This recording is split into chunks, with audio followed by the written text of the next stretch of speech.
السلام عليكم.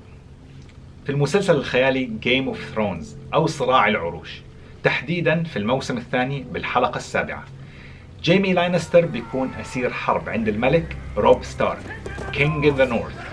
جيمي لانستر بيهرب من المعتقل تبعه عن طريق حيلة بيقتل فيها حارس السجن، ولكن بعد ما هرب بيلحقوا الجنود تبعون روب ستارك وبيقبضوا عليه.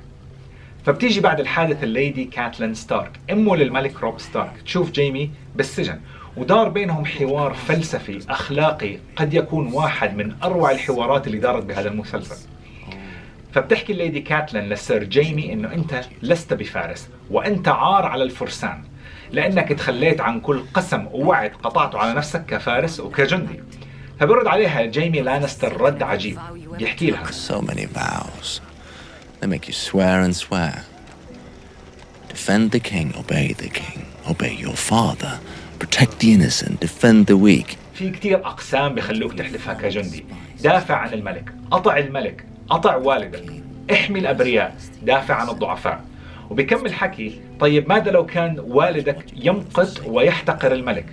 ماذا لو كان الملك يقتل الأبرياء؟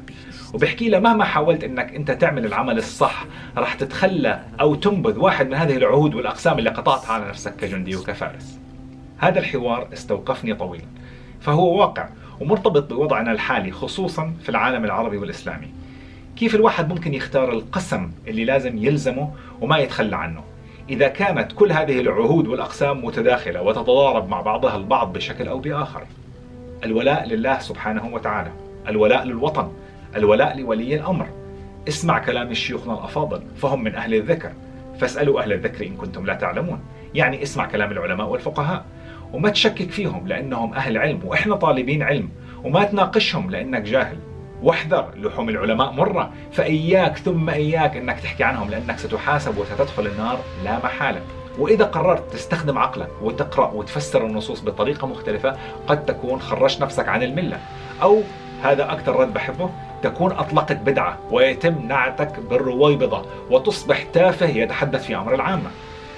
أهل الذكر منهم من أعطاك أحاديث صحيحة مدعومة بتفسير علماء مسلمين على عدم جواز الخروج على ولاة الأمر. أحاديث أخرى تدعم فكرة الخروج على ولاة الأمر الطغاة والفاسدين بهدف الإصلاح وحماية الأبرياء وقول كلمة الحق في وجه سلطان جائر.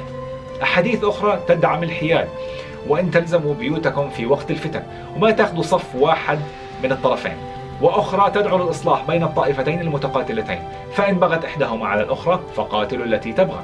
السؤال الجوهري هو: من يقرر هذه الفئة الباغية؟ أهل الخبرة والاختصاص من أهل العلم والفقه؟ الدولة والقانون؟ الملك مؤيد برأيه؟ ماذا لو اختلف العلماء مع الملك ودعوا للخروج على الملوك؟ ماذا لو اتفق العلماء مع الملوك الصالحين منهم والفاسدين؟ ماذا لو يتفق العلماء وقرروا الحياد؟ هل تعتبر هذه خيانة؟ ماذا عن أهل الكتاب من المسيحيين واليهود اللي عايشين في الدول العربية والإسلامية الذين لا يتفقوا مع أهل الذكر من المسلمين؟ هل يؤخذ برأيهم وما يرون في أمور الدولة والحكام؟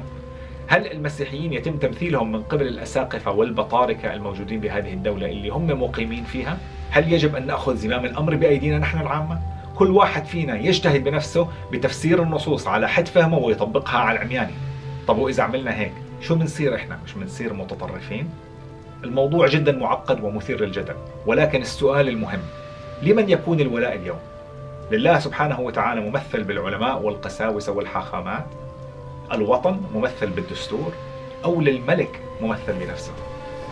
لمن الملك اليوم؟